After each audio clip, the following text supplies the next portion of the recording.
Hello and welcome to Never Seen It, a podcast where we watch movies we've never seen and then we talk about them. I'm one of your hosts, Betsy, and with me is my husband, Trent. I'm one of the other people. You're the only other people, yeah. unless we count our cats, but they're not people. The cats always seem to come and find us whenever it is recording time. They know. They know. I don't know why. Like, we're in a corner of our basement next to where our couch and TV is, where we actually do this damn thing.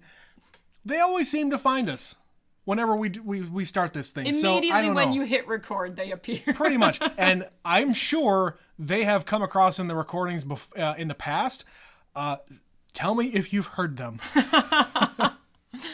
But they're not participating today, or at least they're not invited to participate. Doesn't mean they won't try. Oh, yes. So today, we are watching another movie that, lo and behold, my dear husband Trent has not seen. Nope. We are watching Legally Blonde. Legally Blonde? What's that? Legally Blonde just passed its 20th anniversary this month, Trent. We're old. 2 weeks ago, this movie turned 20 years old. And you have not seen it. Never. Why?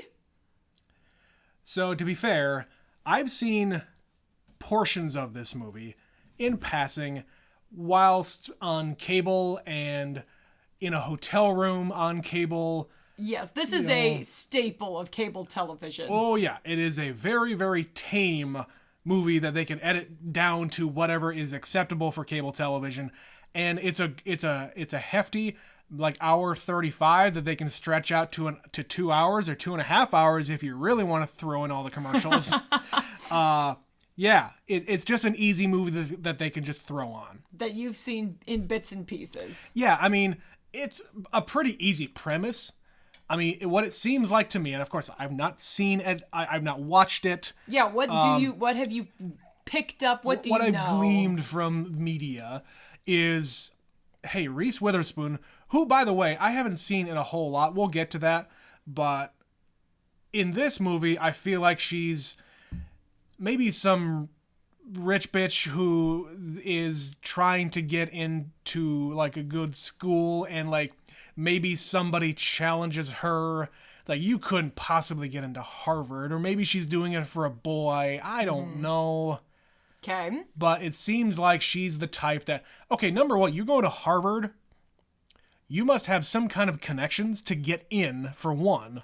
Right. And number two, you must have some money to get in. If you don't have the connections, you got the money. Right. And I know there's plenty of people who go to Harvard. Most people have both. Yeah, I understand most people who go to Harvard are not filthy rich. I don't care. In this movie trope, you're either loaded or you're just somebody's daughter or son. Okay. You know, that kind of a thing. So, you know Reese Witherspoon is in it. Yeah. Do you know anyone else in this movie? Hell no. But I feel like it's going to be one of these movies where, like, there's going to be some hunky guys from this era. You're like a Josh Hartnett kind of a thing. Okay. You know? Like, that's the mid-2000s heartthrob reference that I have is Josh Hartnett. The guy who had, like, 2 years of being everywhere, and then you haven't seen him since. Yeah, he's, like, picked up a few roles here and there, and he just disappeared. Fair enough. Where are you, Josh Hartnett? He's back in the Twin Cities. Is he living up there now? I don't know. That's where he's from. Yeah, I knew that. One time in college, his brother was in a band, and he came to my college. Their band came to my college, and everybody was like, "Oh, Josh Hartnett might come." Like, no, he's not. No, he's not, guys. It's 2005. He has better things to do. Yes. He can do better than college people in Wisconsin. Yeah. But is there any particular reason why you have not explored watching this entire movie beginning to end? Nothing, I mean, nothing specific. It doesn't really feel like it was really made for someone like me in 2001. You know, I was in high school. College wasn't really on my mind at this point. Mm-hmm. I didn't really see a lot of movies back then, and even after that, you know, I didn't have cable after, like, 2006. Fair. So, again, I know enough about it to... It's one of these things where, okay, I get the premise. I don't need to sit through an hour and a half to know what happens in this movie. Well, guess okay, what? okay, you're a clever person. So I fine, whatever. But Reese Witherspoon in general is not a person that I've really seen a whole lot in movies. Is it you're just kind of indifferent to Reese Witherspoon? I think that's what it is. It's not that you dislike her. You're just like, no, no. And like I've seen, what was it? So Cruel Intentions was kind of her big breakout. Yeah, a couple years before this movie. Yeah, so I really like that movie. Mm-hmm. It's a bunch of kind of the same kind of thing. It seems like a bunch of bratty rich kids at a school. Do you know that's a remake of another movie? Sure. Betsy likes to point out when things are remakes and remixes and covers, song covers. She blew my mind. We're in the car listening to the radio, and what was it? We were listening to Land of Confusion. Yeah. By Phil Collins. Uh-huh. And I can't remember if that's Phil Collins specifically or if that's a Genesis. I think that's it's a Genesis. But the point being, I was playing that song and you had no idea that was the song. I had no idea. That was the original. The rock band Disturbed was a cover of a Genesis song. Okay, fine. My mind was blown, and ever since then, Betsy will just point out whenever there is a song on the radio and say, "Did you know this was a cover? You knew this was a cover, right?" It's like, yes, Betsy, I know. So what you're telling me is you knew that Cruel Intentions was a cover? No, I did not. Besides Cruel Intentions, I've seen like Walk the Line. Of course, everybody's seen that. She won a freaking Oscar for it. She was really good in that. She did. Recently, we've seen Wild, which was her out in the wilderness. Now she's kind of doing TV. Yeah, she's to kind some of extent. to a point. She's kind of retired into TV. Like that's kind of where a lot of those actresses have gone. Like Jennifer Aniston. That's where all the good roles are right now. It's true. It is still the golden age of TV. Yes. But yeah, I mean, I don't really have too much else to say, other than hey, I'm interested? Question mark. About seeing this. I'm sure it's fine. But yeah. Well, why don't we go find out, Trent? It's 20 years past the due date, but we're going to go and watch Legally Blonde. I didn't know this was an assignment. It is now. God. So we're going to go fulfill the assignment. We're going to watch Legally Blonde. We will be right back.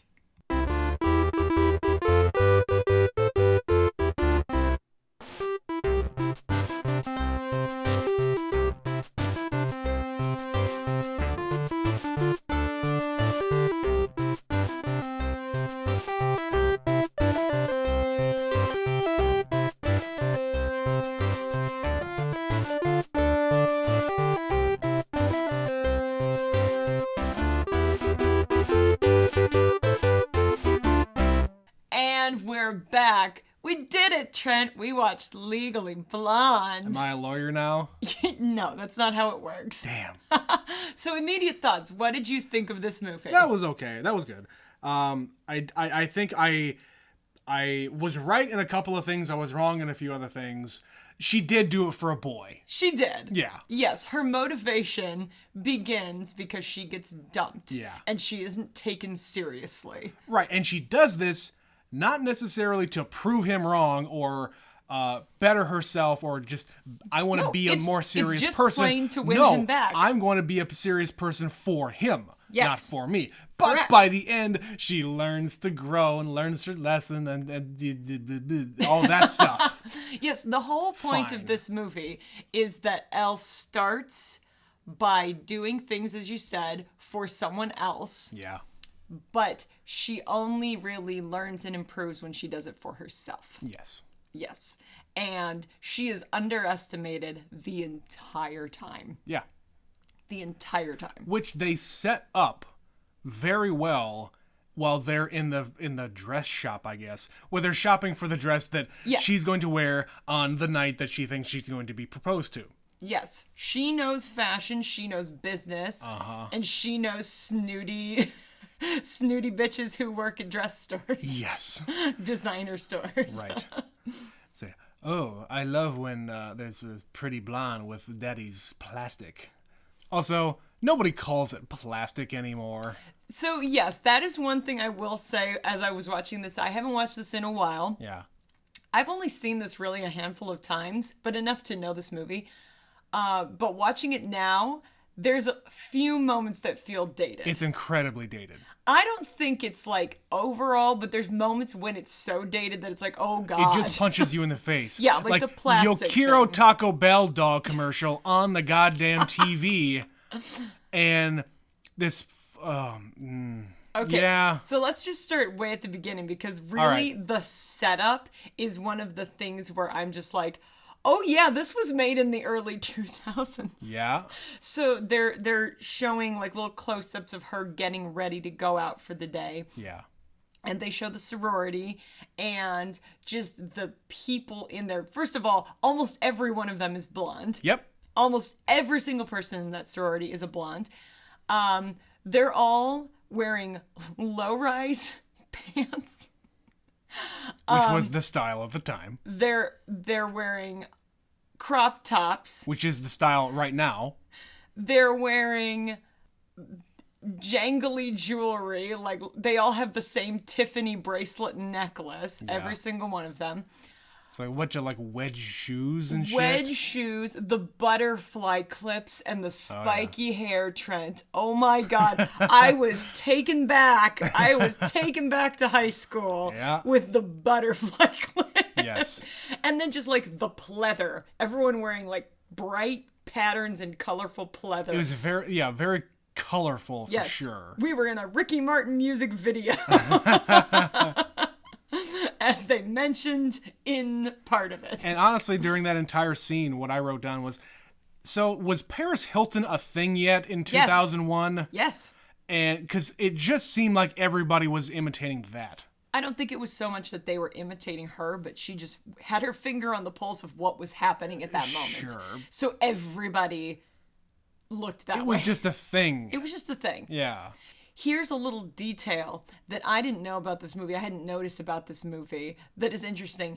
At the very beginning in that shot, in the sequence, when she's getting ready, they're showing like her nail polish and different things. There's literally a box of hair dye.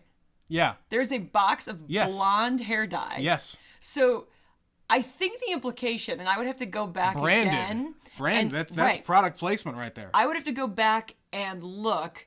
But is it that when she's in California, she's like super blonde, and then she's just like more natural blonde when she gets to Harvard? I suppose. That was the only reason I could think for that. Because, but in California, you're probably going to be more blonde anyway, just by being in the sun all the time. Well, yes. But why would Elle Woods need to be more blonde? I don't know. It's something that was pointed out to me in one of those things you didn't notice about your favorite teen comedies. Yeah. I had never noticed that. It was also on the screen for like a split second, so I couldn't have even seen like, oh, that's a blonde box. Right, but it's a box of blonde. Everything is there for a reason when you're making a movie, especially when you draw attention to it. So either it was literally just product placement, but it's also a character thing. Is it that she just needs to be one of her friends? More Could be one of her friends, too. No, because it is her room they're showing you. I guess. That's my point. Yeah. Just a little detail. I would go more towards product placement. I suppose. Seems to me like that would be kind of a thing. Yes. Because, of course, hey, if you're going to be watching this and you're, of that age or a little bit younger... There were a lot of blonde highlights in the very least. Yeah. Trent, do you know anyone who dyed their hair highlighted blonde? Shut up, Betsy. Yes, I will call you out. I will call out your early 2000s Hey, nonsense. I'll admit it. I got frosted tips when I was in, when it was like 2006, 2005. Like right at the tail end. Yeah. That was kind of it was very much at the very end. I think there's like 2 pictures of me with it. And of course, this is well before Betsy and I ever met. And I've shown these pictures to her and she just shakes her head. And you know what? I do too. Yep. The one time you gave into societal pressure.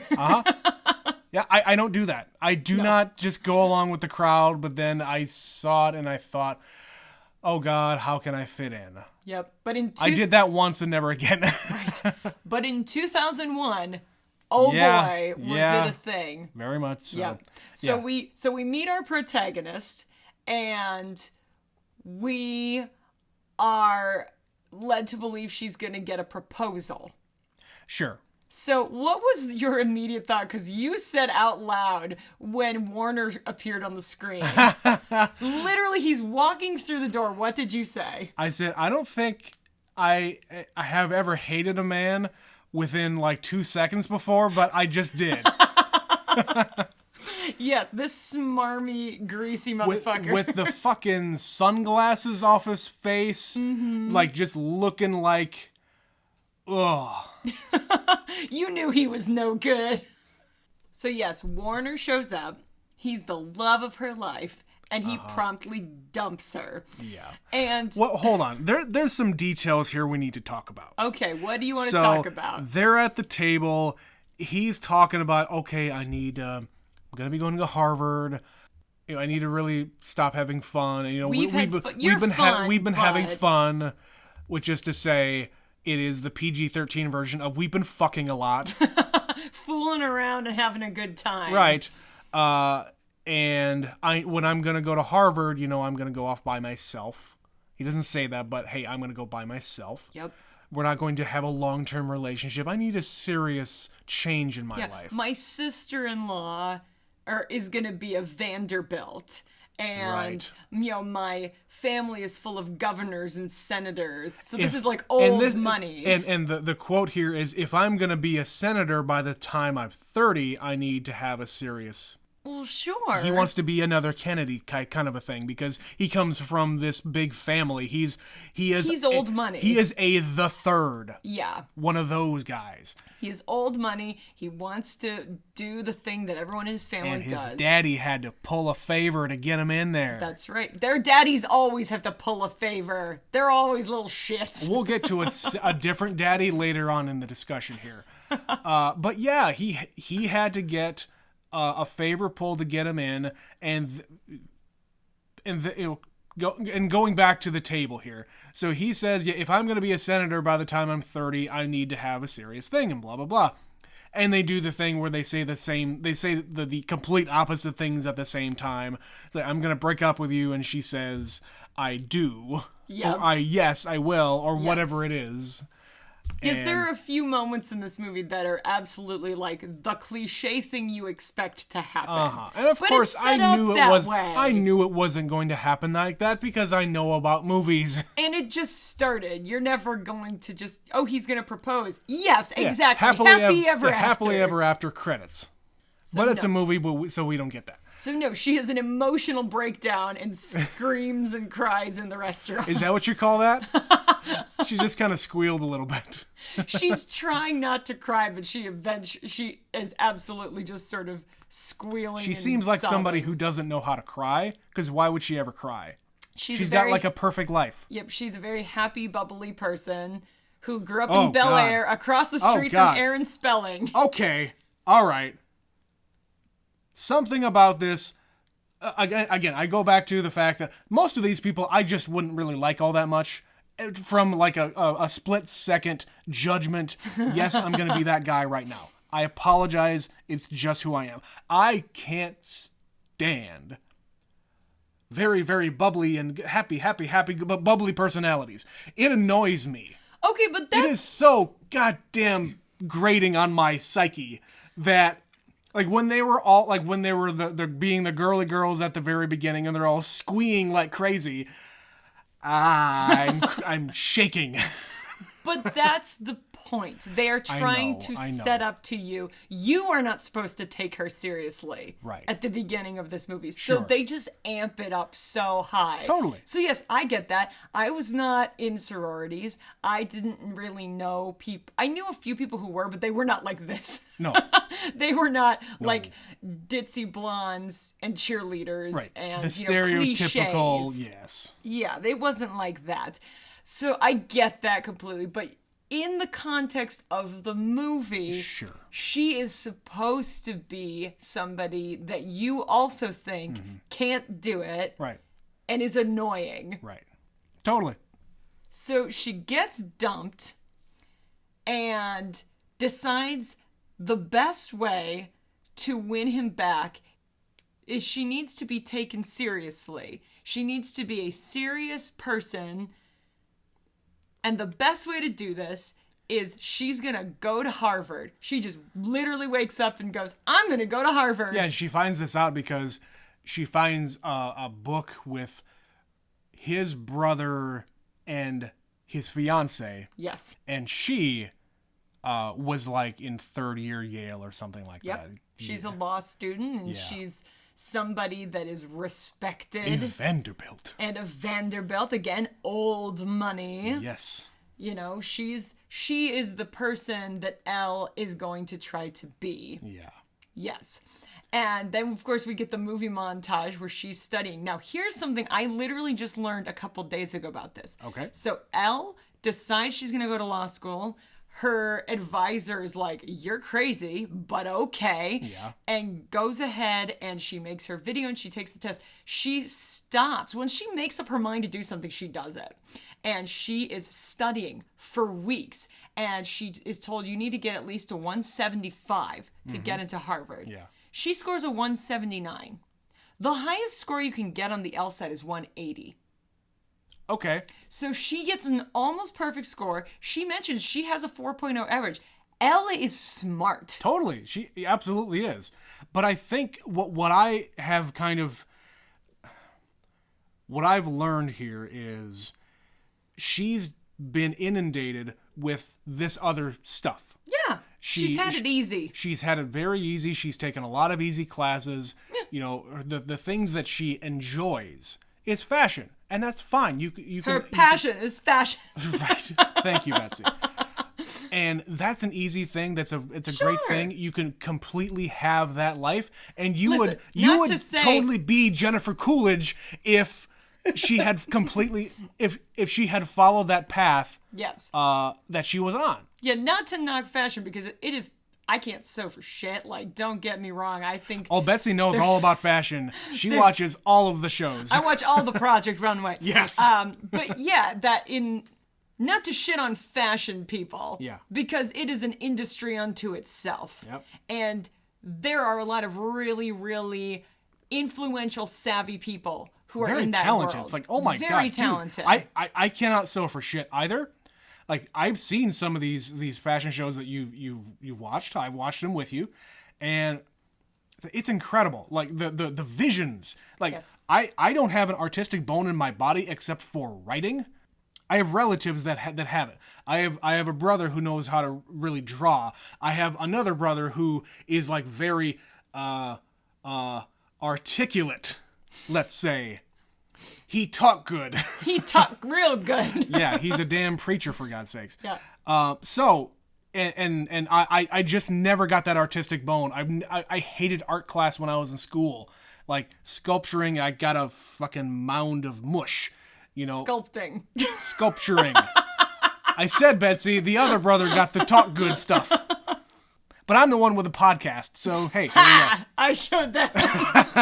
But yeah, so fashion I get it. Is a very different lifestyle for her. And it would be, quote unquote, easy because it's set up to be easy. Mommy and daddy's like a cliche who's just got, honey baby. Like wearing an ascot next to the pool. Holding a martini. Holding a martini with an olive in the bottom of it. Which, by the way, oh my fucking God. I freaked out at this.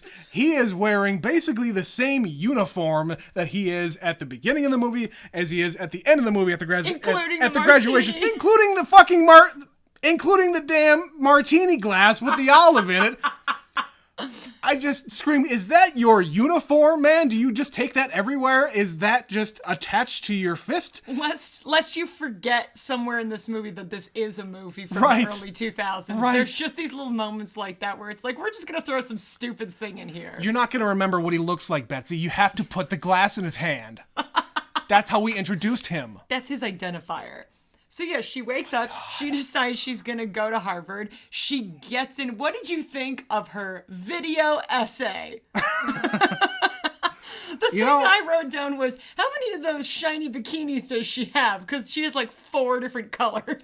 And what I wrote down was, the admissions board just seems like they want to accept the pretty blonde in a bikini. Okay, but again, the dude, they're all incredulous about this human that has applied. It's like, Jesus, we don't get people like this applying here at all. No. Let's just see what she's about. She might be a goddamn genius. But they look at her thing, it's like, okay, she's got really good grades. She's got a lot of extracurriculars. By the numbers, by the check boxes that you need to have. If you just looked on paper, she is the person you want. Yeah.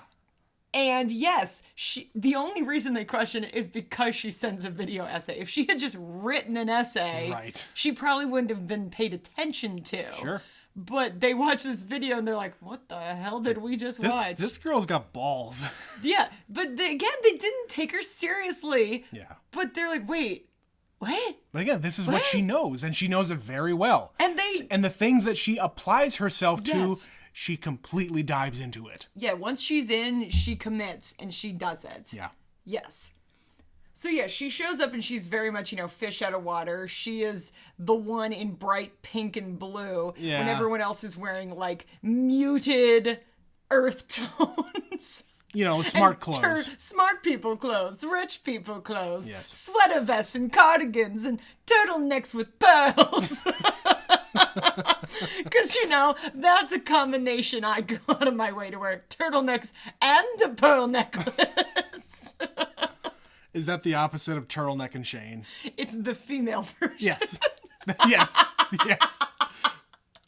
But turtleneck and pearls isn't quite as catching. Is there a female version of the Lonely Island? I'll start one for you. All right. Let's go. she's immediately arriving on campus. Yeah. And everybody looks at her like, who the hell's this? And she realizes that she doesn't fit in from a fashion sense or an attitude sense. So guess what? She changes her look. She starts to wear smart. She starts to wear smart clothes. Smart people clothes. And puts on glasses and tries to fit in that way. A smoking jacket. But then she finally goes to class and realizes, oh, it's not just how you look. It's you got to do the work. You gotta do the work. She shows up with a little spiral notebook in the shape of a heart with a fluffy pen. And of course, rightly so, everybody looks at her like, what the hell is up with you? Like, did you know where you are?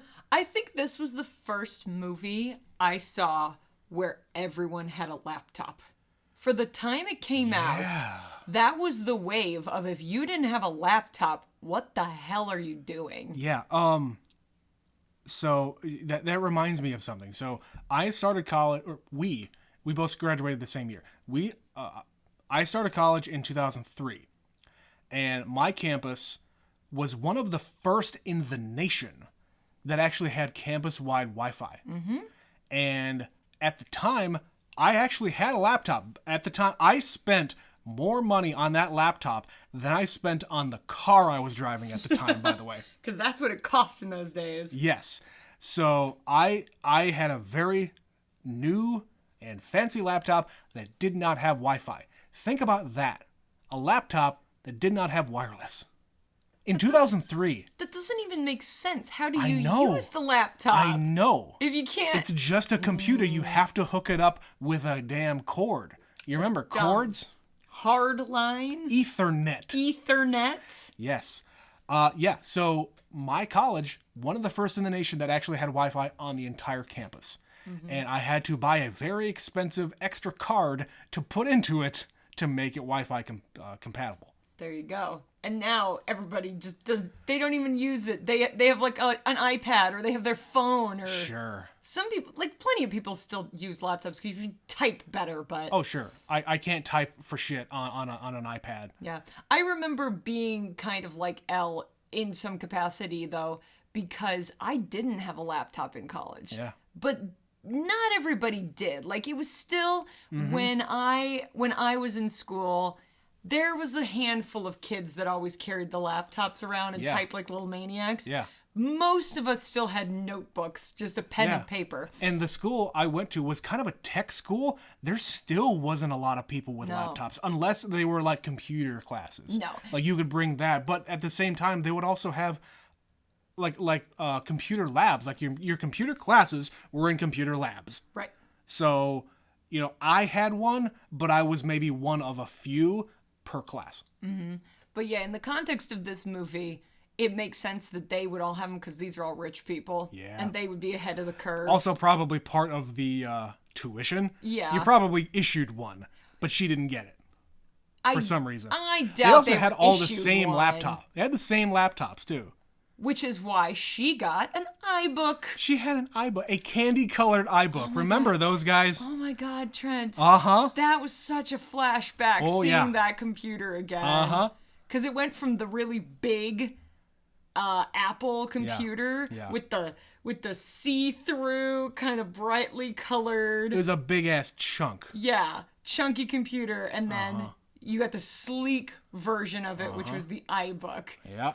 And yeah, you and I both made the same comment when that showed up on the screen. We're both sitting here typing on our Apple devices, and it knew the proper spelling and font, or the capitalization. The proper capitalization of lowercase iBook. I, uppercase B, ook.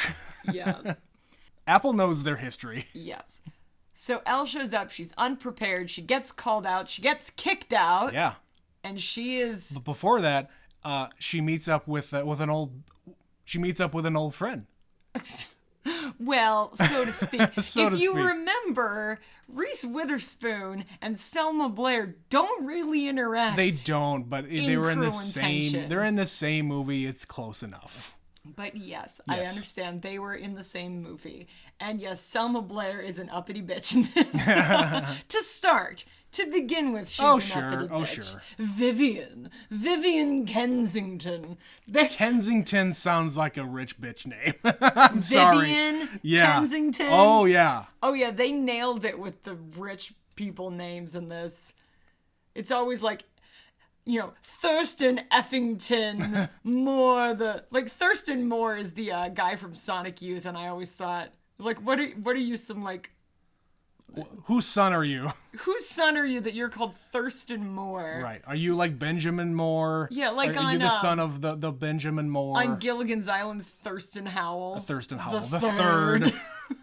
Yeah, anytime you get the third. I think if we have a son, we'll just name him something the fourth.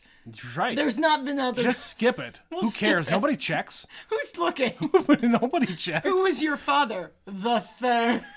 What do you think? Dummy. Well, your dad is that schlubby-looking guy in the shorts. Yeah, he's my dad.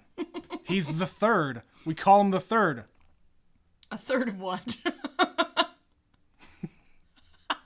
So yes, Vivian is there, and we find out that, she's Warner's fiance. Scandal. My assumption here is that they were like family friends or something.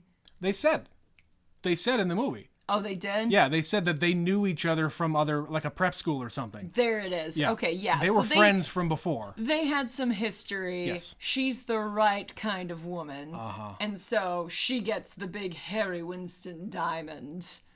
Do you know Harry Winston? No, but it's an ugly-ass ring. A pear-shaped 6-carat monster of a thing. Yeah, Harry Winston is one of the most famous jewelry companies in the world. Okay. Just FYI. Betsy didn't get a rock. I didn't. I mean, I did. I got several little rocks. Yes. I don't want a big rock. No, Betsy would never wear it because if she did... I'd break it. She would break it. I would. Very quickly. I'm a hand tucker. Yes. Yes, I'm looking right at her and she's just flailing wildly. But yeah, it's like we didn't do the whole like engagement ring and wedding band and anything like that. Betsy has a wedding ring. Yes. With a bunch of diamonds inset into it. Oh, thank you, honey. Yes. It's very nice. It's very sparkly. And of course, Elle, after being kicked out of class, meets Luke Wilson. Hey! So I know that guy. Not exactly the 2000s heartthrob. No. God, Luke Wilson looks weird. But it still kind of works, though.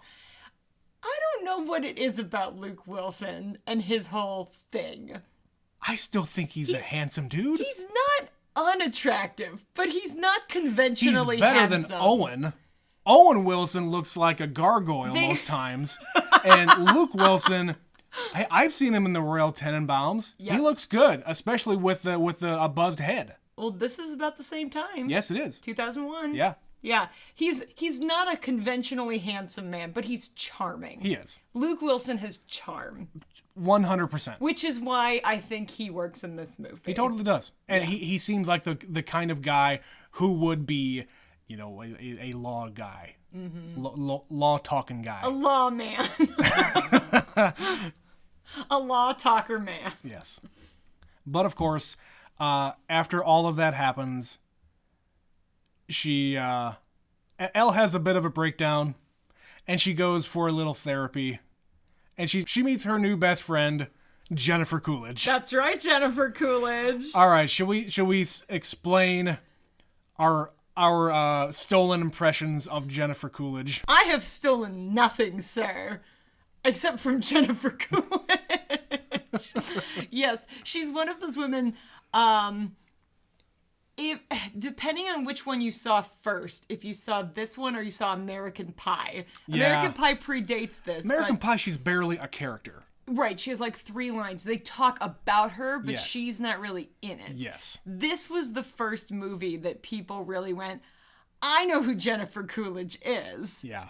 And she's ridiculous in this in the best way. But she just goes for it. That's why I love her. Yeah. But yes, her voice is her signature, and many people have imitated it. I'm Jennifer Coolidge. Jennifer Coolidge. Is that your impression? That's the stolen impression I got from somebody else. Okay. Like that's how you really do your impressions, is that you just say who you are. Hi, I'm Jennifer Coolidge. Well, it makes me laugh, Trent. Okay. I didn't think I would be the only one doing the impression. Okay. Thanks, Betsy. I'm saving it. We're not there yet. Okay, fine. We'll wait for the actual good line. All right. But yeah, she gives her the pep talk she needs. Like, don't listen to these uppity Harvard bitches, basically. Yeah. You steal the bastard back. Steal him back. Just do it. You're if beautiful he is the and one, smart. if he's really the one, go for it. Yep. And that's enough for her to be like, screw it, I'm doing it. Yep. And then I guess Elle gets invited to the party. Yeah, a costume party. Costume party, but not really. Yeah. And that's one of those, if you've seen anything from this movie, You've seen her in that costume. You've seen her standing there in the bunny costume. Uh-huh. By herself. Yes. Like, yeah. And that's, again, another one of those, like, movie tropes. Like, oh, yeah, come to the party. It's a costume party. It wouldn't be your thing. It wouldn't be your thing. It's a costume party. Yeah, come out to, what is it in Happy Gilmore? Come out to hole number 9 at 9 o'clock at night. We're going to have a big old party out there. Yeah. Wear your best suit. 9 at 9. Yep. Wear your best suit. Yep. It's a funny prank they play when they don't take you seriously. Uh-huh. We'll show them, Betsy. Yeah. And at the party, she runs into Warner. Yep. And he straight to her face tells her, you're not smart enough. Yeah. And she even That's says... devastating. She says, we take the same classes. I got into the same school. I also got in. Right. And he's just like, no, you're not smart enough. That's horrible. He's an asshole. I wrote down... relating to that and the inviting to the party, saying it's a costume party, I said, man, people are real jerks. Yeah. That fucking sucks. Yeah. For no real reason other than... They don't like how she is. Yeah, she's different than them. And that's it. She's just different. And it's not that she's a bad person. No. She's just as smart, if not smarter. Right. She just has a different background. And they can't handle her being herself. She is a bubbly blonde in a sea of rich bitches. Well, she's also very rich. She is, but she's not like No, a hoity-toity. She's not like a She's stuck-up... California rich. She is. She's very... And they point that out in the movie, too. Mm-hmm. Like, he says, oh, yeah, the East Coast people won't really get down with your style. Right. In the East Coast, you've got people who are like, my great-great-great-grandfather came over on the Mayflower, Sure. that shit. He was, John Adams' butler, housekeeper, first cousin. Right.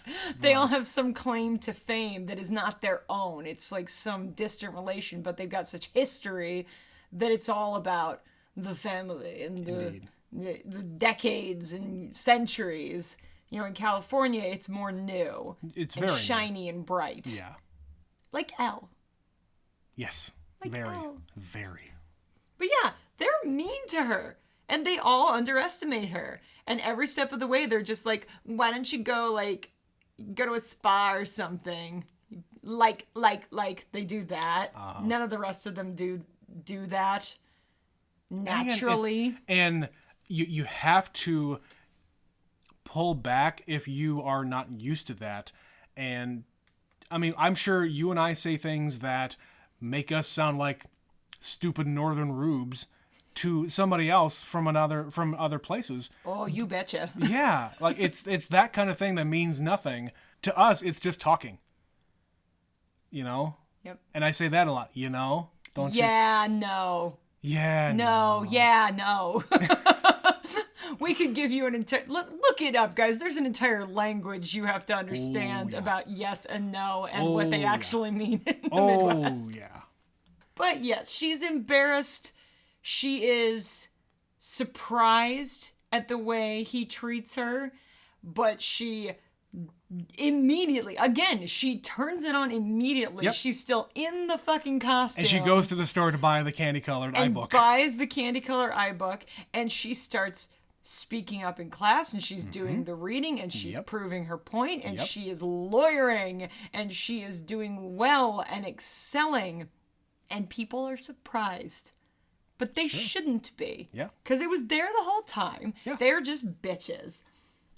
So then is when Jennifer Coolidge comes back, and she gets the best line in the fucking movie. So Jennifer Coolidge tells her story about, I was with this guy for 8 years, and then he dumps me because I found someone better. Yep, he found someone better, and he took her dog. Yeah. And she's been trying to get the dog back, but she hasn't been successful. So Elle gives her a pep talk to return the favor.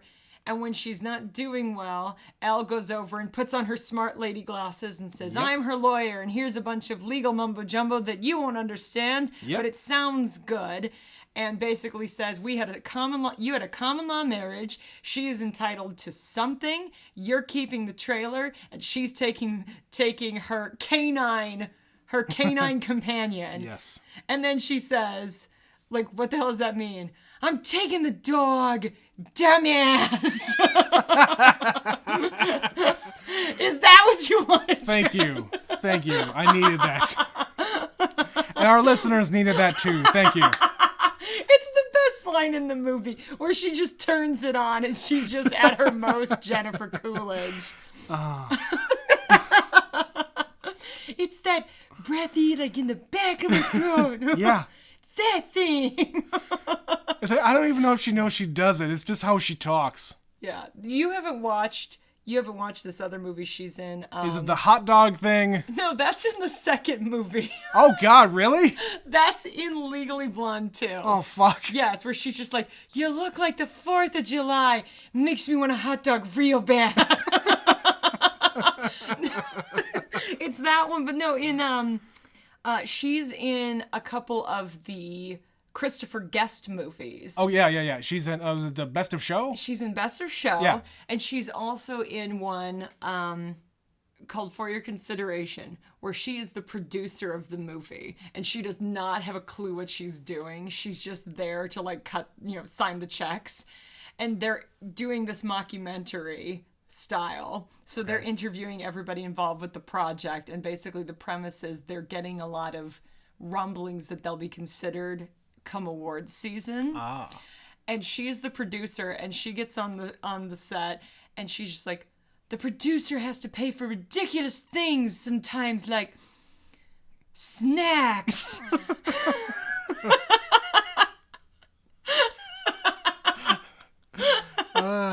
I've heard you say that plenty of times, but it's still funny. That's the one I always say to my coworkers when we bring up Jennifer Coolidge. She's a national treasure. I don't mean to laugh so much, but goddamn, is that funny? Jennifer Coolidge, you need to do more things. All the things. So she gets her dog back. Back to the movie. Enough about Jennifer Coolidge. So as Elle is starting to make herself taken seriously, she's being taken seriously. She gets noticed. One of her professors says, "Oh, we have this internship. Are you going to apply? Yeah. You should apply." Mm-hmm. And she hands him a pink and scented resume. Yeah. Also, the fact that she just had that on her. Was this the days you just carried copies of your resume around? Or maybe is that just a Harvard thing? Maybe it's expected. I guess. Yeah. If you're going to Harvard Law, you're going to meet tons of people who work at different law firms. Every day you're there. Yeah. So, and likely going to be recruited, possibly. The hope would be that you'd be recruited. Yeah. The idea is you should is be prepared. You get a job right out of college. Yeah. You don't have to go on the hunt. They find you while you're still in school. And that's basically what's happening here. Yeah. Is he says you should really apply because you're actually doing good work and I think you'd be, in the running. And she gets it because they have a murder case. A murder! Trent. Murder. Most foul. And the case load is so heavy that they bring on interns who are first years. This was an interesting thing. Why would they only bring on first year interns? Because all the second and third and fourth year people are already assigned to other things. I suppose that makes sense. Yeah. If it is that bad, and Massachusetts is such a hellhole of crime. That's right, it is. My God. There's a whole lot of people. Tea being thrown in the harbor and stuff. Mass holes as far as the eye can see. Yeah. So the funny bit there, they posted the little piece of paper that says who has gotten the internship. That's how you find out. And Vivian and Warner got it. And they're like, "Oh, baby, it's us." Her name is right there. Yeah, her name is right there. Why the hell wouldn't you see it? They didn't look. They didn't react. I had the same thought while we were watching. And then she comes and she's like, "Me, I did it, bitches." And Vivian is like, "What? Ew. What? I don't get it." It's also, by the way, remember that time we were in the hot tub fucking for 4 hours? Also, that's so many problems with that, but okay. Yeah, again, little moments like that where it's like, in case you need to remember you're in a movie. Yep. We're going to talk about the hot tub. So the case that they bring her on is a fitness guru. Yeah, a famous, like, if it was today, it would be like a famous YouTuber. Yes. Yeah. So her husband is dead. She is suspected of being the murderer. She is found. There is no weapon. She is found in the same room as her now dead husband. Covered in blood. He is covered in blood. She's covered in blood. She is? Okay. She is covered in blood. Somebody finds her, and she is accused. The stepdaughter finds J'accuse. her. J'accuse. And so she is arrested, and Allie Larder, by the way. Again, we get an iconic line from this movie where Yep. Elle realizes who she is, and she says... She's so happy. She does exercise, and that gives you endorphins, and endorphins make you happy. Happy people don't just kill their husbands. They just don't. That's a great line. She has flawless logic. Yes. Elle Woods has flawless logic when she gets rolling, which is, again, a skill you have to be a successful lawyer. You have to get from A to B to D, all the whole way. Extrapolate. Yes, you have to get there. Yes. Yes. She is into fitness, and fitness gives you endorphins. doesn't hold up in a court of law, but it can give you an edge. The only thing you're trying to prove is to the jury. Correct. And if the jury believes you, you did your job. Yep. You did your job. So, again, moments in the movie that doesn't need to be there except to prove to you this is a movie is the whole bend and snap thing. All right, I was hoping you were going to mention this. So Jennifer Coolidge has a crush on the delivery on guy. the UPS man. Okay, I love when he walks in, he's just like, I have a package. And also, the camera is framed. His head is off screen. Oh, you can't see it? It's just his lower half. And that's where he says, it's just his crotch. I have a package. Okay. And then he comes back later and he says, I got a big one for you. Are you aware that they adapted this movie as a musical? Yes, I am. I saw this musical and it's actually really cute. It's a good one. And in the show, the delivery guy is featured and he comes in and he just literally says, I have a package. And it is the funniest moment in the entire show. I saw this 10 years ago, and that is the one thing that is burned into my memory is just the bravado with which he says it. All right, and I can see that. You get, 1,500 people laughing at that same joke. Yeah. It's because they all remember it. It's it's a funny thing from the movie. Well, not everybody sees the movie though. This is just a funny line on its own. So I'm just telling you, that made it into the show, and it's the funniest line in the show. But yeah, he is there. Jennifer Coolidge wants to date the UPS guy, but cannot get 2 words out. And Elle teaches her the bend and snap, which is a ridiculous move. I didn't know we were going to get a dance number in this whole movie. It's basically, yes, a dance move. It looks like a dance. And so they bend, and then they perk up their boobies. Yep. Just give them a little lift. I'm doing this right now just to see how the awkwardness that this is. It's like you got your fingers like a out. Little duck. Yeah, you got your fingers out forward, and then your elbows are looking kind of awkward. No, this is not a move that would do it for anybody.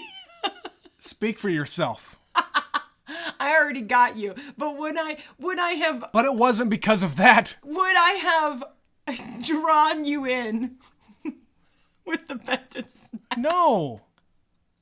You probably would have broken my nose too. Probably. So yes, she's teaching Jennifer Coolidge's character and all the other women in the salon, and then a stereotypical gay man comes out and he's like, oh, the bend and snap works every time. Yeah. And then that's it. And then it's over. What the hell was that? I don't know. And it's like she's teaching. Good job. Like, good form. Like, right. We're teaching an exercise class. Like there's a real way to do it and a bad way to do it. Yeah, that sequence bothers me. It does. Like, I remember the bend and snap, and I think it could have been shorter. They could have included the bend and snap and not made it like a 3-minute dance. Yeah, it sequence. kept on going. Yeah. It felt very long. It's probably realistically only about 1.5 minutes long, but it felt several minutes long. Yeah, I had the same thought. But I feel like the writer or the director really, really wanted to get it in the movie, so that's what they did. I guess. So we throw that in there, and then we go and visit Brooke, the exercise lady who is in prison. We go to visit her because Elle needs to get her alibi. What did you think of her alibi? It's a ridiculous premise that an adult person would rather keep her reputation of being a fitness guru, as we've called her, than stay out of prison for the rest of your life. Because she's a fraud. Uh-huh. But it's all she has. It's all she has. And she comes right out and tells Elle, because they're sisters, they're sorority sisters. They trust each other. They trust each other, that she was getting liposuction. Yeah. So she can't. She's a liar. She is a liar. She's a fraud. Fine. Fine. That's better than being a convicted murderer. But she's willing to risk it because she has that much integrity. Ooh. Ooh. I don't know if that's a wise choice. No. But Elle says it herself. She's like, we wouldn't. Oh, I got it. I got her alibi, and it's a good one. Oh, it's a good one. Like, I know she she knows. didn't. I know she didn't. But I know she didn't do it. She wouldn't tell me that otherwise. No, she wouldn't tell me. Yeah. I believe her. She's definitely telling the truth. She definitely didn't kill this guy, but I can't tell you what it is. And Warner immediately is like, well, just tell him you'll get a job this summer. You know, screw her. Think about yourself. Yeah. And she says, no, I'm not going to do it. No, we just need to be good lawyers. We need to be better lawyers. Yeah. And that, again, she's thinking like a lawyer, like, okay, I have an obstacle. How do I overcome it? How do I spin this? How do I make this work? Okay, now I know she's innocent. Yes. How do I prove it how without proving it? Right. How do I go around that and see? Because she could be lying. Yeah. She could have been lying about maybe she did murder the dude. Mm-hmm. But now she told me this other thing. I know in my head, in my heart, that she didn't do it. Yep. So how do I be a good lawyer and get it done? Yep. Yeah. And Vivian sees this, and she's actually like, that was really classy. Yeah. And she actually, this is one of the elements of this I actually like in this movie, is she starts to see Elle as more than what she did before. She's a real human. Yeah. She's actually really sharp. Mm-hmm. She gets to spend time with her. And she makes the overture to make friends. Yeah. And they don't, I mean, they do it to a point, but it kind of gets put on its ear. They kind of do the two women are bitchy at each other. They can't actually be friends. But then they turn it around and they become best friends as they do the Animal House ending. So they kind of have their cake and eat it too, with that whole relationship. But again, I'm glad that they take her character in that direction. Her. Yeah, they take her character in that direction, and they are allowed to be friends. They're allowed to be friendly in the middle of the movie until it happens that she sees something that she's not supposed to see. Right. But let me stick on this for a minute, because again, this is another movie character trope, that there's this rich, uppity, snobbish woman. Sure. And we have seen that character many, many times. If you go back to like the 80s, that was like always the other woman. Yeah. But they're just one-dimensional, awful human beings. So when we got into this kind of a movie in the early 2000s, she actually kind of gets some character development. There's more there, and she tries to make friends, and she actually like smiles and laughs and understands that there's more to Elle than meets the eye. Right, and they kind of joke about their shared man. Yeah. Yeah. He's kind of pathetic. Isn't that funny? And that's where we find out, actually his daddy had to make a phone call because he got put on the wait list. Yeah, but that just goes to show you, he got put on a wait list. Elle got in on her own. Yep. Right away. There was no wait list for her. Mm-hmm. So, she's definitely better than him. He's trash. Like I said, I knew this 2 seconds after seeing the guy. Is it possible to immediately hate someone? Yes, Trent. Yes. And the rest of this 90-minute movie, you just further reinforce he's an awful person. And he's not even good at anything. He's just a spoiled rich kid. Yep. Whose daddy has to pull strings to get him anywhere. He does graduate, though. He does, just with no honors or anything. He passes his classes and then he's done. He gets no job. Whatever. Not right away, anyway. Whatever. So yeah, then we get to the part where we're seeing more of the trial, and we are told, we're trying to... I don't exactly understand this. If somebody is trying to frame her or what, why the pool boy goes along with this plan. What is in it for him? Is it that Chutney, and yes, the daughter's name is Chutney. I didn't catch that, but The stepdaughter. I'm This is what I think. I think the stepdaughter must be like paying him off or something. That's the only way this makes sense, because otherwise it has no other place in the movie. So he gets on the stand and he says, oh, well, we're having an affair. Me and Brooke, we're sleeping together because she makes me wear this tiny thong and clean the pool. And then Elle exposes him for the fraud he is, because she is waiting in line at the water fountain and he cuts in front of her while wearing the most ridiculous satin shirt I think anyone's ever seen on film. And she's tapping her shoes and he makes some comment about them being last season Prada, which immediately turns on the light bulb because he's gay. No man would know that information. She's not wrong. I don't know what a Prada shoe looks like, let alone last season. So a straight man definitely has no clue. What kind of shoes am I wearing? Black? White. They're black. They're black shoes? Yeah, I wouldn't know. Yeah. And it's a quick moment where it just, again, is showing you that she's paying attention to things that and other you can people almost aren't. literally see the light bulb above her head when she realizes this. There's a ding in the music. They're very literal. Uh-huh. And she's like, he's gay! that is... If there's anything that's really not great in this movie, it is the depiction of gay men. Yeah. 2001, there are 3, and they are all stereotypes. Like, over the top. The gay women are too. Oh, yes. Absolutely. Yeah, like the butch lesbians. Yes. Yeah. Where she's like the hyper feminist. Uh-huh. Yeah, the semester. I'm gonna get them to it call sounds it the like semen. Ovester.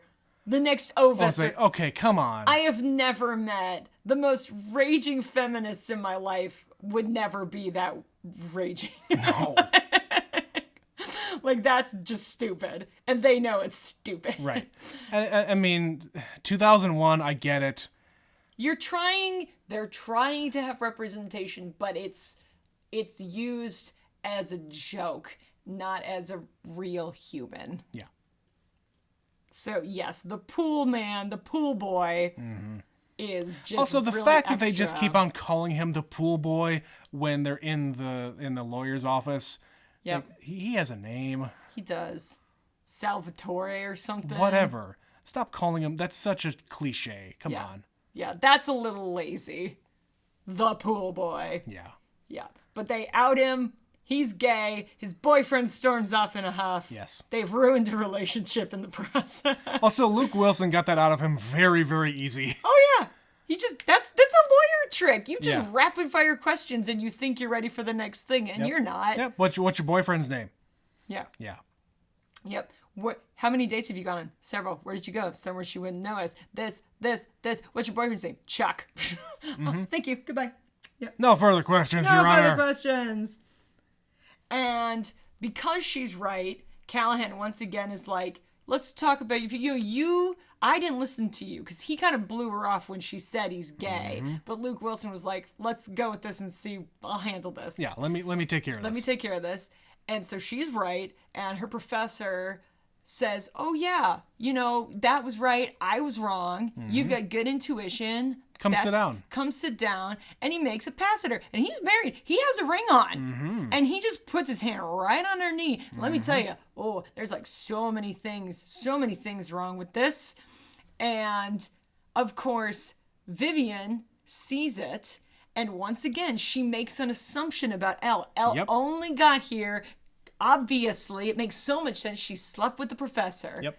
And there's even a joke earlier where Elle's friend passes Spanish because she gives her professor a lap dance. Right. So there's like somebody actually did that earlier in the movie. Yep. And she's like the truest, dumbest blonde in this movie. But again, a cliche. Yep. She has no depth whatsoever.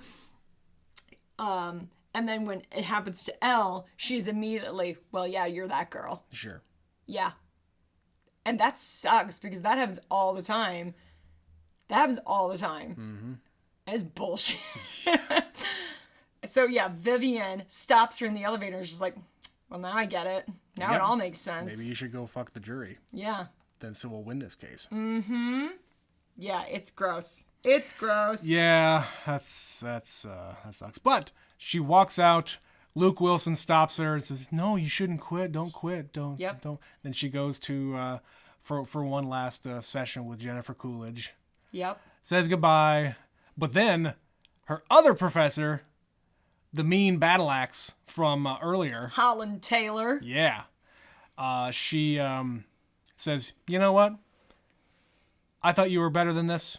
I thought you wouldn't crumble because a stupid man told you you were one stupid prick. Yeah, one stupid prick would get you to quit. I thought you were better than this." Mm-hmm. And you know what? That got her going. Yeah. And what does she do? Oh, well, I'll tell you what she does, Trent. She meets with her client, the lovely Allie Larder. Yes. And Brooke Taylor fires Callahan, the skeezy professor, who she has firmly figured out she despises. He's a dick. Yep. Fires him and brings in Al all in pink because she has embraced her own self. Because she's like, I'm sick of wearing these stupid suits and boring outfits. She's wearing like black and she keeps getting more and more muted. Yes. Like she's covering it up. Like she was like a little pop, a little this, a little that. Mm-hmm. She's pretty much black and white. Yeah. And then she comes crashing in basically with Bruiser, her little bitty chihuahua, all in pink. And she has got her hair down and she is a woman in charge.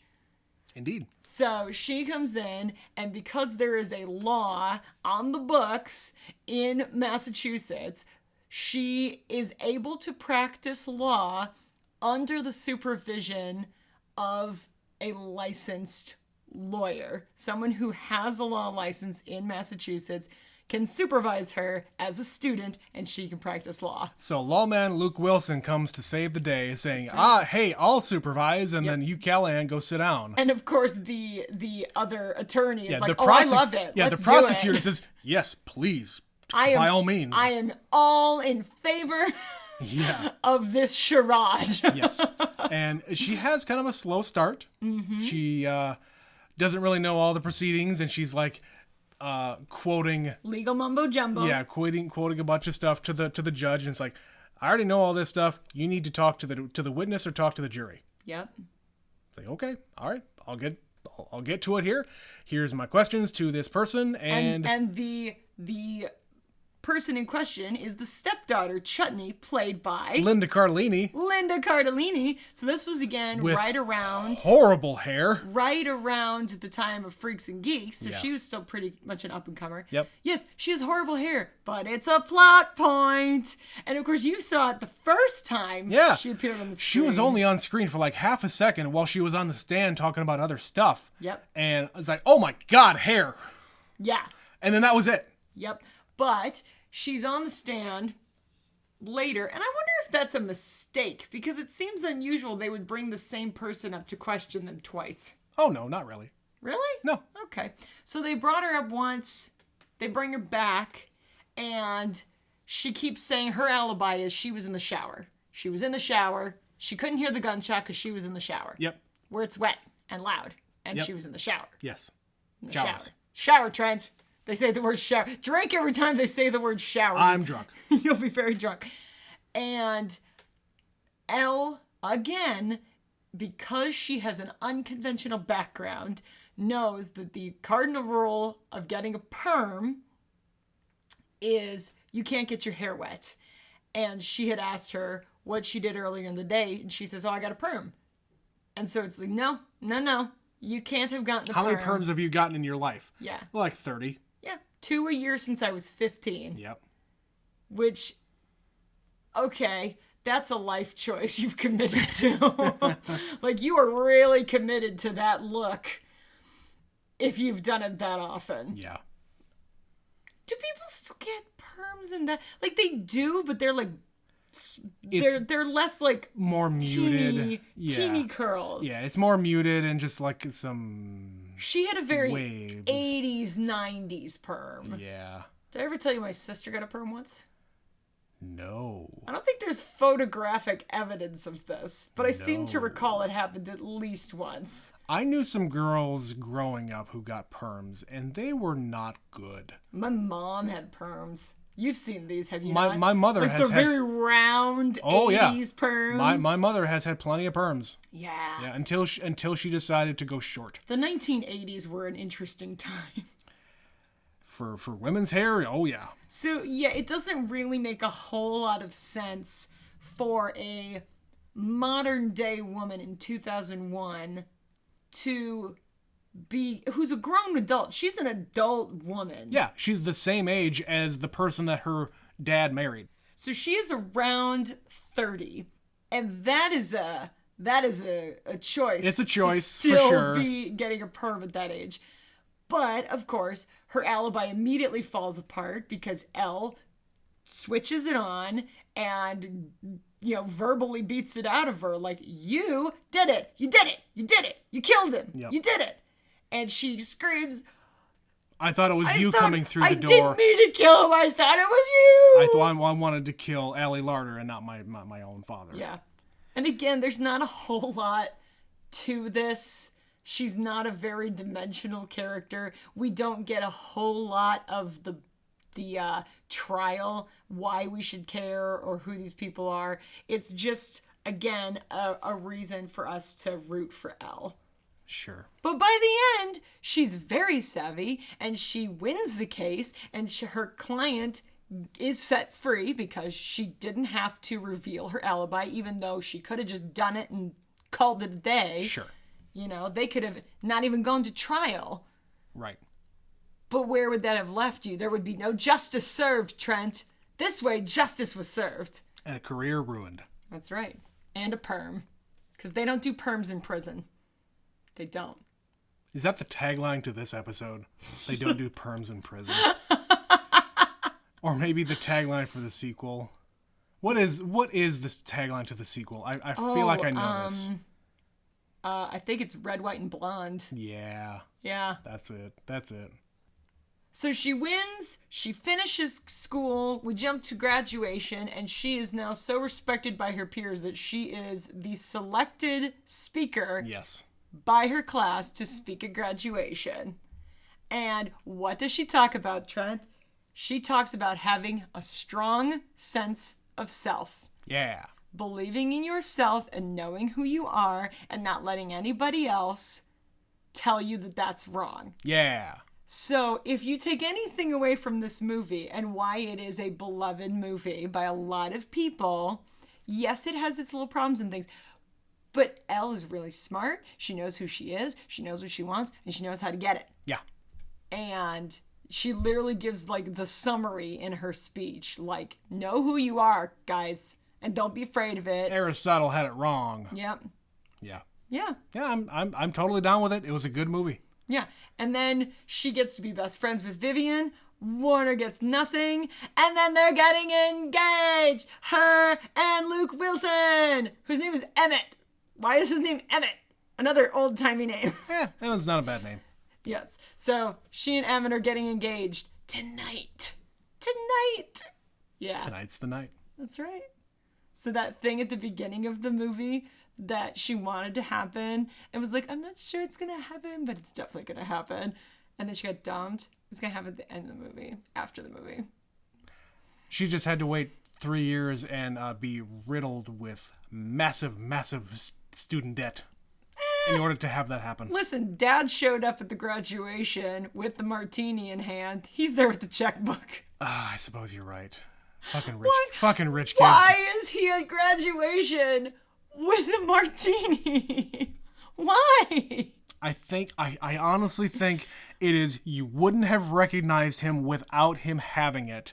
Some costume person, some producer said he was only in one scene the entire movie and he was holding this. How would the audience recognize who that is without him having it in his hand? That's the only thing I can think of.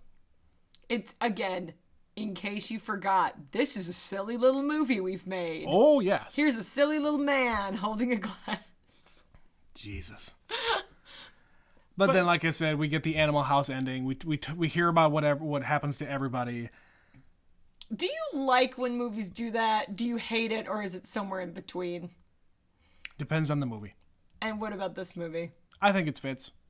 This movie, it made sense? Yeah, I think it fits. Because it's a college movie. Mm-hmm. Animal House is very much a college movie. Yep. So that fits right there. You don't know what happens after the movie all the time. Because once the movie's over, that's it. I mean, you might not get a sequel. Can speculate. You can say, "Oh yeah, they're gonna get engaged," and then what? And then what? We found out what that Jennifer Coolidge and UPS man are expecting. Yep. So she got her man. Yep. And they're having a baby, and they're gonna name her Elle. Aww. Aww. Cute stuff. This reminds me, their whole relationship reminds me of Crazy Ex-Girlfriend. Paula and Rebecca. Paula being the older lady who's been in it for a while. And I mean, they're not in the same business, let's say, but it's the older lady saying, I used to be like you and blah, blah, blah. It reminds me of that. A lot of people form friendships with people you wouldn't expect. Yep. And sometimes that happens where it's just like you make friends with the older woman, the younger woman. It doesn't matter. Your age is irrelevant. If you connect, you're just you friends. have a connection, yeah. Yeah. I know plenty of people who have friends where it's just like, how? How did you become friends? I don't understand it, but whatever. Whatever floats your boat. Sure. Like on paper, it doesn't make sense. But when you find out that they have shared interests and age is a number. Like them talking about the men in their lives and them trying to help each other out and things like that. That's right. But sisterhood, Trent. Indeed, another movie about sisterhood. We're gonna turn this into just movies about sisterhood. Never seen it. The Sisterhood edition. Okay, so what you're saying is next we'll be watching Divine Secrets of the Ya Sisterhood and Sisterhood of the Traveling Pants. God, what did I just say? You can look forward to those in our forthcoming episodes. She said it out loud. It must have to happen now. No. But there you go. Legally Blonde. Legally Blonde, yes. That's all I had to say about that, Betsy. Did you have anything to bring up? Nah. I think it's cute. It's a cute movie. And it is. It holds up okay. Like, it feels only a little dated because we grew up in it. Like, I'm sure it would feel dated to anybody, but mostly it's that horror that you look back on your life and go, oh, I did that once upon a time. That was me. It's different for somebody who never lived it. Yeah. Like, if for me, teens today watched this, they would just be like, that's what they used to dress like. Right. And of course, they are a little bit older than we were at the time. Just a little. Like, they were in college, like probably leaving college. Yes. At the time, or at least middle of college. Mm-hmm. Like, she did not graduate. That was like senior year, basically. Did she actually get her? She must have gotten her bachelor's from that California university. Yes. Then she left to go to law school. She graduated with a 4.0. She's smart. That's right. All right, that's going to do it for this movie. We did get one email. We did. Talking about Mr. Keanu Reeves. We are done with our Keanu-thon, but we did get an email here about Bill and Ted from Stephanie. Stephanie, who's that? Hello, superfan Stephanie. She's talking about Bill and Ted. She says, "What an excellent movie. This is such a fun movie and not that bad. Each character is so fun, even Missy. We don't get many movies that are stupid funny while also being pretty clean anymore." Totally. Yeah. That's what I said during the movie. Like, this is a pretty clean movie. Especially for the 80s. Mm-hmm. Because there are some when 80s movies. Yeah, when 80s movies were basically allowed to do whatever, as long as it didn't go way too far, you could be PG-13. She continues, very fun. I still sometimes say Socrates as Socrates. She says, we saw Nobody recently and loved it. Would definitely recommend. So I don't think we actually brought this up when we did John Wick 2, but the guy who wrote John Wick and John Wick 2 also wrote Nobody, which makes a lot of sense when you watch the trailer for Nobody. So it's basically put John Wick, but an older family man. Yeah. So we're going to watch that eventually because we love Bob Odenkirk. Hopefully he's on his way to recovery now. When we are recording this, this is like a day or two after his heart incident, I think they called it. Yeah. Lots of good vibes to Mr. Odenkirk. Love and kisses. From Bobo Denkirk. Bobo Denkirk. As we call him, Bobo Denkirk. That's his name, Trent. Indeed. But she finishes, be excellent to each other. Love, Superfan. Stephanie. Thank you, Stephanie. Thank you, Stephanie. I always love to hear from you. But that's all we got so far, Betsy. I'm going to wrap this thing up. That has been Legally Blonde. Do you like the title? It's a pun, Trent. What's not to love?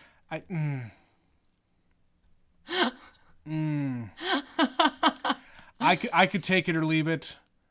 I think they could have gone a little bit away from, hey, the blonde bimbo type of a thing, but I guess that's just what they're going for. I get it. But it's beyond that now because it just sort of exists in the lexicon. Yeah. Anyway, that's all we got for today, but if you want to email us, talk about this movie, talk about the Keanu-thon, talk about any of the movies that we've covered, or any movie under the sun, we don't really care. We just like talking about movies with y'all and with each other. Hi, Betsy. Hi, Trent. Email us at neverseenitpod@gmail.com. Follow us on Twitter.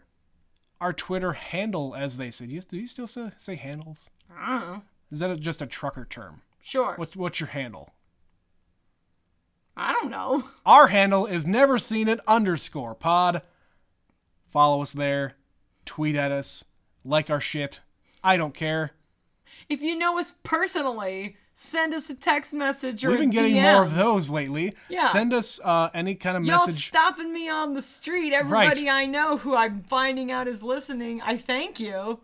But for the love of God, but send it say tell something. us what you think about the movies. Hi. Hello. We know you're there. Say something. You told me you're there. If you want to be anonymous, I'll do it. I don't have to say your name. Give me a fake name. I don't care. You think that's really Stephanie emailing us? That's somebody we've never met. Not really. We love you. But anyway, if you also want to support us financially, what? Push the button. Push the button. Click the link in the podcast description. It says anchor.fm/neverseenitpod/support.